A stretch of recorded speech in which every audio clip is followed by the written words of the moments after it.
Hello viewers, this is Dr. Nizamuddin Qasmi. I am a sexologist, as you know. आज के इस video में हम डिस्कस करेंगे एक बहुत ज़्यादा क्वेश्चन पूछे जाने वाला है, जो इसके बारे में बहुत सारे लोग हमसे क्वेश्चन करते हैं, बार बार ये पूछते हैं कि क्या मास्टरबेशन करने से, मास्टरबेशन यानी कि बहुत से लोग मास्टरबेशन नहीं समझते, तो हम उनको बता दें कि मुश्त ज़नी कहते हैं उर्दू में, या इसी तरीक़े से हिंदी में इसको हस्त मैथुन कहते हैं।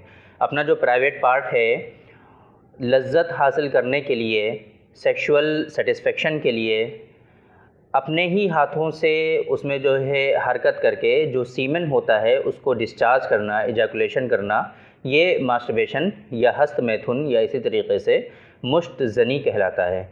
तो आज की इस वीडियो में हम डिस्कस करेंगे कि क्या मास्टरबेशन करने से, जो लोग क्वेश्चन करते हैं, हमसे पूछते हैं कि मास्टरबेशन की जो आदत होती है, अगर किसी शख्स में एक्सेसिव मास्टरबेशन की आदत है तो क्या इसकी वजह से किसी शख्स में इम्पोटेंसी हो सकती है, ईडी, ये समझ लीजिए कि ईडी डेवलप हो सकता है या नहीं।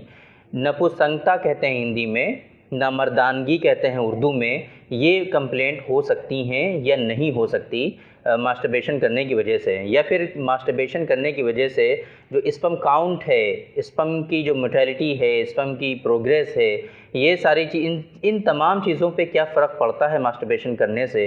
क्या किसी शख्स में ओलिगोस्पर्मिया या एज़ोस्पर्मिया डेवलप हो सकता है मास्टरबेशन करने से, या मास्टरबेशन करने से और क्या परेशानियाँ हो सकती हैं, वो सारी चीज़ें आज की इस वीडियो में हम डिस्कस करेंगे।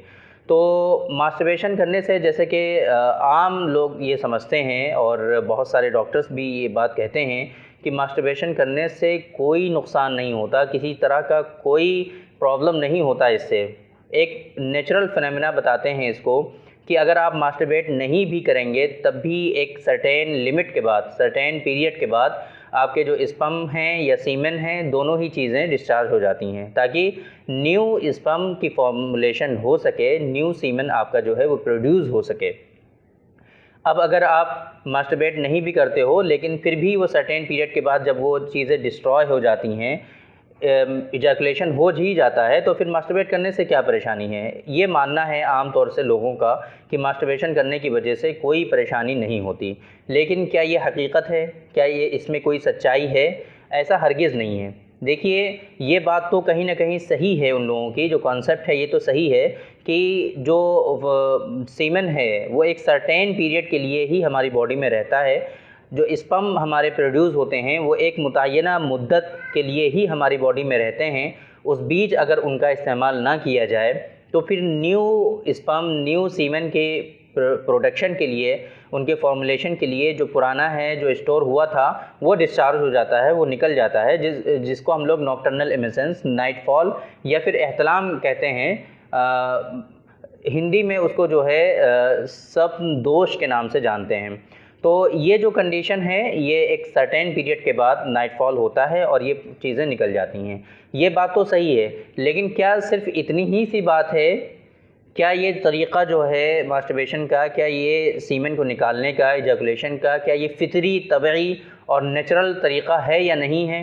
ये भी तो गौर करना। बहुत सारी चीज़ें ऐसी हैं जो काम तो सही होता है, लेकिन उसका करने का जो तरीक़ा होता है उसमें कहीं ना कहीं कुछ इश्यूज़ होते हैं, परेशानियां होती हैं, तो उसकी वजह से उसके अंदर कुछ ना कुछ प्रॉब्लम क्रिएट हो जाती हैं। फॉर एग्ज़ाम्पल, जो मुबाशरत का, सेक्सुअल इंटरकोर्स का या फिर बीवी से मिलने का जो तरीक़ा है, जो मिलाप होता है वजाइना और पेनिस का, वो एक फ़ितरी तरीक़ा है, नेचुरल है, तबई है, उसकी वजह से कोई परेशानी जिसमें नहीं आती है। जो स्ट्रक्चर है हमारा प्राइवेट पार्ट का, उसमें कोई इशू नहीं आता किसी तरह का। उसके जो वहाँ के मसल्स हैं वो बिल्डअप ही होते हैं उससे, उसकी वजह से कोई वीकनेस नहीं आती।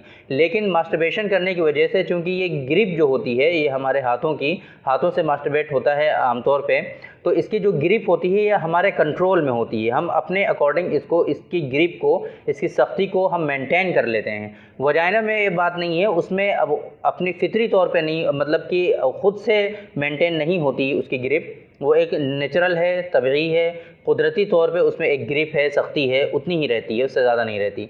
तो कुछ लोगों में एक सबसे बड़ा इसका जो नुकसान होता है वो ये होता है कि जो लोग मास्टरबेट करते हैं उन लोगों में ये जो उनकी आदत है, जो हैबिट है, जितनी ग्रिप और सख्ती बनाने की उनकी जो हैबिट हो जाती है वो सिर्फ हाथ से ही बन सकती है और किसी दूसरे चीज़ से नहीं होती। तो अब उनको जो है सेक्सुअल इंटरकोर्स में या फिर बीवी से मिलने में उनको कोई भी दिलचस्पी, कोई भी इंटरेस्ट बाकी नहीं रहता। तो उनके जो मैरिड लाइफ है वो डिस्टर्ब होती है फिर, और इसी तरीके से वो सिर्फ मास्टरबेट करते हैं, अपनी बीवी से नहीं मिलते। तो ये एक सबसे बड़ा इसका साइड इफ़ेक्ट है कि मास्टरबेट करने की वजह से ये होता है। इसी वजह से मैं अक्सर कहा करता हूँ कि जब जो लोग मास्टरबेट करते हैं उस ग्रिप की वजह से ही कहीं ना कहीं जो उनका प्राइवेट पार्ट है उसमें टेढ़ापन हो जाता है, क्योंकि जो बीवी से मिलने का जो तरीक़ा है उसमें कुछ इस तरह का कोई साइड इफ़ेक्ट नहीं होता, वो सारी चीज़ें बिल्कुल नॉर्मल होती हैं। बट इसमें क्या है, गैर तबीई है तरीक़ा, जैसे मैंने आपको बताया कि ये नेचुरल नहीं है, एबनॉर्मल तरीक़ा है, गैर तबई है, गैर फितरी है। तो इसकी वजह से कहीं ना कहीं जो इसको यूज़ करते हैं वो हैंड की वजह से वो उसका शेप चेंज हो जाता है। एक तो ये, दूसरी बात यहाँ के जो मसल्स हैं, जो यहाँ के टिश्यूज़ हैं वो डिस्ट्रॉय होने के चांसेस उनके ज़्यादा हो जाते हैं। पेनाइल कर्वेचर बहुत ज़्यादा कॉमन है मास्टरबेशन की वजह से। फिर जब अगर वहाँ के टिश्यू डैमेज हो जाएंगे, डिस्ट्रॉय हो जाएंगे, वहाँ की जो वेंस हैं जो तो वो जो है कंप्रेस हो सकती हैं, नर्व वहाँ की कंप्रेस हो सकती हैं, जिसकी वजह से नर्व सप्लाई, ब्लड सप्लाई, ये सारी चीज़ें वहाँ की जो है कम हो जाएंगी, ख़त्म भी हो सकती हैं और कम भी हो सकती हैं। अगर कम हो जाएंगी तो जाहिर सी बात है अब जो नरिशमेंट चाहिए वहाँ का पेल्विक फ्लोर मसल्स का या पेनाइल मसल्स का, तो वो जो है फ़्लो उतना नहीं होगा, वहाँ पे जो है ब्लड का जो है इतना फ़्लो नहीं होगा। तो जाहिर सी बात है हमारा जो नरिशमेंट है वो ब्लड के थ्रू ही होता है। अब वहाँ पे ब्लड सही से पहुँच नहीं रहा तो अब वहाँ की मसल्स जो हैं वो बिल्डअप नहीं होंगी। अब जाहिर सी बात है वहाँ पे इरेक्शन भी आपका जो है इतना अच्छा नहीं होगा, तो ईडी की प्रॉब्लम भी हो जाएगी आपको। तो ये साबित हो गई इस बात से कि जो लोग मास्टरबेशन के आदी होते हैं, एक्सेसिव मास्टरबेशन करते हैं, उन लोगों में ईडी की प्रॉब्लम हो जाएगी। एक बात तो ये, और भी इसके अलावा मैंने आपको जैसे बताया कि मास्टरबेशन करने से जाहिर सी बात है कि सीमेन का जो प्रोसेस है, स्पर्मेटोजेनेसिस का एक प्रोसेस होता है, उस प्रोसेस में कितना टाइम लगता है ये तो आप लोगों को पता ही है। 40 डेज़ लग जाते हैं इसके प्रोसेस में बनने में। तो अब जाहिर सी बात है कि 40 डेज़ में तो प्रिपेयर हो रहा है, आप लोग मास्टरबेशन कर रहे हैं वीकली, तो अब इतना तो सीमेन और इतना स्पर्म तो बनेगा नहीं इतनी जल्दी जल्दी। तो अब जाहिर सी बात है उसकी क्वांटिटी भी कम हो जाएगी, उसकी क्वालिटी भी ख़राब हो जाएगी, पानी की तरह सीमेन हो जाएगा, स्पर्म की क्वालिटी भी ख़राब हो जाएगी, स्पर्म का काउंट भी जाहिर सी बात है कम हो जाएगा, क्योंकि इतने स्पर्म तो वहाँ पे प्रोड्यूस नहीं हो रहे जितने ज़्यादा आप उसको जो है इजैकुलेट कर रहे हैं। तो ये परेशानी आती है, स्पर्म काउंट भी आपका कम होता है मास्टरबेशन करने से, मस्तजनी करने से। जो है सीमेन की क्वालिटी भी ख़राब होगी, सीमेन जो है थिन हो जाएगा आपका, स्पर्म की क्वांटिटी कम हो जाएगी, ओलिगोस्पर्मिया या एज़ोस्पर्मिया आपके अंदर डेवलप हो जाएगा। ये चीज़ कंफर्म हो गई। अब ये इस तरह के और भी इश्यूज़ आते हैं। जाहिर सी बात है जो सीमेन आपका निकल रहा है, डिस्चार्ज हो रहा है, जो इजैकुलेशन हो रहा है, तो जाहिर सी बात है ये बिल्कुल भरा हुआ होता है जिंक से, जिंक होता है इसके अंदर, और भी बहुत सारे जो इम्पोर्टेंट साल्ट हैं हमारी बॉडी में वो सारी चीज़ें इसमें कंटेन होती हैं। अब जाहिर सी बात है आप अपनी बॉडी से बार बार जिंक भी निकाल रहे हैं और भी दूसरे जो इम्पोर्टेंट हमारे साल्ट हैं बॉडी में जिनको रुकना चाहिए था वो रुक नहीं रहा है, तो अब आपके अंदर वीकनेस भी आ जाएगी, बोन्स में वीकनेस आ जाएगी, क्योंकि ये इसमें बहुत सारा कैल्शियम भी होता है, जिंक भी होता है। तो ये सारी चीज़ें आपकी बॉडी से लगातार तेज़ी के साथ आप निकाल रहे हैं, तो अब आपकी बॉडी में वीकनेस भी आ जाएगी, कमज़ोरी भी आ जाएगी, और इसी तरीके से आपका जो कीटाणु और वायरसेस के अगेंस्ट जो लड़ने की जो पावर है, इम्यूनिटी है, मनाअत, क़ुव्वत मनाअत जो है वो आपकी कमज़ोर हो जाएगी, वो वीक हो जाएगी। तो फिर अब आप जाहिर सी बात है बीमारियां आपको घेर लेंगी, कुछ भी थोड़ा सा होगा आप फ़ौरन बीमार हो जाएंगे और आप जो है बीमारियों से लड़ नहीं पाएंगे।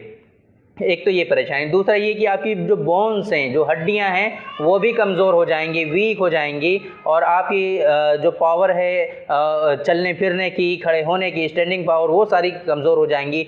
थोड़ी देर आप खड़े रहेंगे, स्टैंडिंग पोजीशन में रहेंगे, आपकी बैक में पेन होने लगेगा, आपकी कमर में दर्द होने लगेगा, आपके पैरों में दर्द होगा थोड़ा सा आप अगर चलेंगे, तो ये सारी कॉम्प्लिकेशंस डेवलप होंगी। आपकी आईसाइट वीक हो जाएगी, आपके सर में दर्द होगा, हेडेक होगा, ये सारी चीज़ें बहुत कॉमन है मास्टरबेशन करने वालों में। तो इन तमाम बातों से ये बात साबित हो गई कि मास्टरबेशन ऐसा कॉन्सेप्ट जो लोग कहते हैं कि मास्टरबेशन करने से कोई परेशानी नहीं है, कोई दिक्कत नहीं है, तो ये बात बिल्कुल गलत है। सिर्फ यही सोचना कि सीमेन ही डिस्चार्ज होता है, वो तो बनता रहता है। अगर आप नहीं भी डिस्चार्ज करेंगे, नहीं भी इजैकुलेट करेंगे, तो उसके बावजूद भी सीमेन का जो मुतय्यना वक्त है, जो पीरियड है, उस पीरियड में वो तो निकल ही जाएगा। सिर्फ इस बात पे ये क़यास करना कि मास्टरबेशन करने से कोई भी परेशानी नहीं होगी, ये बिल्कुल गलत नज़रिया है, बिल्कुल गलत तसव्वुर है। ये ऐसा हरगिज़ नहीं है। अकॉर्डिंग टू इस्लाम ये एक गुनाह है तो जाहिर सी बात है इसके साइड इफ़ेक्ट भी होंगे। ये हमारी अक़ल है कि हम कहाँ तक उसको समझ पाते हैं, कहाँ तक नहीं समझ पाते हैं ये, लेकिन अल्लाह के नज़दीक ये एक गुनाह है, तो गुनाह से बचना चाहिए हम लोगों को। और जाहिर सी बात है अगर गुनाह है तो उसके जो साइड इफ़ेक्ट हैं, उसके जो नुकसानात हैं, वो लाज़मन हैं। इसी वजह से उसको जो है अल्लाह रब्बुल इज़्ज़त ने मना किया है। तो आप लोग इस आदत से बचें, आप इन चक्करों में हरगिज़ ना पड़ें कि इसके करने से कोई साइड इफ़ेक्ट नहीं होगा, कोई नुकसान नहीं होगा। आपकी बॉडी में इसके नुकसानात तो आएंगे ही आएंगे। आपकी मैरिड लाइफ भी डिस्टर्ब हो सकती है। शादी के बाद आपके अंदर और भी बहुत सारी परेशानियां हो सकती हैं। पीएमई हो सकता है, आपको ईडी हो सकता है, आपकी जनरल वीकनेस हो सकती है, जनरल बॉडी वीकनेस हो सकती है, आपका ब्रेन वीक हो सकता है, आपका स्टेमिना जो है कमज़ोर हो सकता है। इसी तरीके से इम्यूनिटी आपकी वीक हो सकती है, आईसाइट वीक हो सकती है, बोन आपकी वीक हो सकती हैं। ये सारी कॉम्प्लिकेशन। इसी सबसे बड़ी बात जो है वो ये कि आपके अंदर ओलिगोस्पर्मिया या एज़ोस्पर्मिया डेवलप हो सकता है। आप नामर्द हो सकते हैं, आपके हो सकता है कि बच्चे ना हो, इनफर्टिलिटी हो सकती है, आपको बांझपन हो सकता है। ये सारी कॉम्प्लिकेशंस है मास्टरबेशन के। तो आपको कोशिश करनी है कि इससे बचना है। जो लोग ये कहते हैं कि ये वक्त है कि मास्टरबेशन को आम किया जाए, ज़रूरत है इसकी, बॉडी की ज़रूरत समझते हैं, वो बिल्कुल गलत कॉन्सेप्ट है उनका। अकॉर्डिंग टू मी बिल्कुल गलत है, हरगिज़ गलत है, वो सही नहीं हो सकता वो। क्योंकि इतने सारे मैंने आपको ये कॉम्प्लिकेशंस बताए हैं मास्टरबेशन के, इतने सारे नुकसानात आवारिज़ात मैंने आपको बताए हैं। ये सारे प्रूफ के साथ मैं आपको बता सकता हूँ, प्रूफ इनका दे सकता हूँ। आप लोग एक अगर आपको इस तरह का कोई इशू है, अगर आपको कोई परेशानी है, आप कुछ जानना चाहते हैं और, तो डिस्प्ले पे यहाँ पे मेरा नंबर है, इसी नंबर पे व्हाट्सएप पे अपॉइंटमेंट बुक करके आप हमसे कंसल्ट भी कर सकते हैं। अगर आपको कोई भी सेक्सुअल डिसऑर्डर्स हैं, इनफर्टिलिटी है, बांझपन है, फीमेल इश्यूज़ हैं, इरेगुलर मेंसेस हैं, ओवरियन सिस्ट है, पीसीओडी है, पीसीओएस है, तो आप इन तमाम चीज़ों के लिए हर्बल मेडिसिन के थ्रू आप इसको ट्रीट कर सकते हैं। स्पेशली अगर आपके यहाँ अनएक्सप्लेन्ड इनफर्टिलिटी है, बांझपन है, ऐसी इनफर्टिलिटी कि जिसके कोई कॉज और फैक्टर्स मालूम नहीं है, लेकिन फिर भी 10-10, 12-12 साल हो गए और आपके यहाँ जो है बेबी नहीं हो रहा, आपकी वाइफ कंसीव नहीं हो रही, तो इसके लिए ख़ास मेडिसिन पर बेस्ड हमारे यहाँ एक किट है जो 4 मेडिसिन पर बेस्ड है, वो हम अपने पेशेंट को देते हैं। अल्हम्दुलिल्लाह अनएक्सप्लेन्ड इनफर्टिलिटी में उसके बहुत अच्छे रिजल्ट हैं, बहुत तेज़ी के साथ कंसीव होता है लोगों में। तो अगर आपको वो किट चाहिए, आपको मंगानी है, तो जो मेरा नंबर है व्हाट्सअप, ये जो नंबर डिस्प्ले पे दिख रहा है, इसी नंबर पे अपना एड्रेस व्हाट्सअप करके वो किट वो मंगा सकते हैं। अगर आपका स्पर्म काउंट कम है, नील है, आपको ओलिगोस्पर्मिया या एज़ोस्पर्मिया है, स्पर्म काउंट आपको बढ़ाना है, तो आप हमसे कंसल्ट ज़रूर करें। हमारे पास हमारा रिसर्च प्रोडक्ट स्पर्मोजेनिक है। इसके साथ में हम इसके फंक्शन को, एक्शन को इंक्रीज़ करने के लिए हम अतिवीर, जौर खुसिया, लबूब कलौंजी और माजून मुगल्लिज़ जवार वाली और भी इस तरह के बहुत सारे प्रोडक्ट हैं जो हम इसके साथ में देते हैं। आप एक मरतबा इसी नंबर पर अपॉइंटमेंट बुक करके हमसे कंसल्ट ज़रूर करिए। इंशाल्लाह आपकी हिस्ट्री ले करके आपके लिए जो बेस्ट ट्रीटमेंट होगा वो आपको बताया जाएगा, आपको प्रिस्क्राइब किया जाएगा। और अगर मेडिसिन आपके यहाँ नहीं मिलेंगी तो हमारे यहाँ से भिजवा भी दी जाएंगी। Bye courier all over India services available हैं। तो थैंक यू वेरी मच। आज के इस वीडियो में हमने डिस्कस किया, आपको बताया मास्टरबेशन के बारे में कि क्या मास्टरबेशन करने से कोई परेशानी होती है या नहीं होती है, जो नपुंसकता या फिर नामर्दानगी, इम्पोर्टेंस है, वो मास्टरबेशन करने से होता है या नहीं होता है। ये सारी चीज़ें आज के इस वीडियो में हमने डिस्कस की। होपफुली आपको सही इन्फॉर्मेशन और अच्छी इन्फॉर्मेशन, जानकारी जो है पूरी आपको मिल गई होगी। अगर आपको किसी तरह का कोई क्वेश्चन हो, सवाल हो, तो आप कमेंट कर सकते हैं या फिर डायरेक्टली इसी नंबर पे व्हाट्सअप करके हमसे पूछ सकते हैं। तो थैंक यू वेरी मच। आज के इस वीडियो में इतना ही। इंशाल्लाह फिर मुलाकात होगी आपसे किसी दूसरी वीडियो में, हम डिस्कस करेंगे आपसे किसी दूसरे टॉपिक पर। तब तक के लिए इजाज़त दीजिए। अस्सलामु अलैकुम।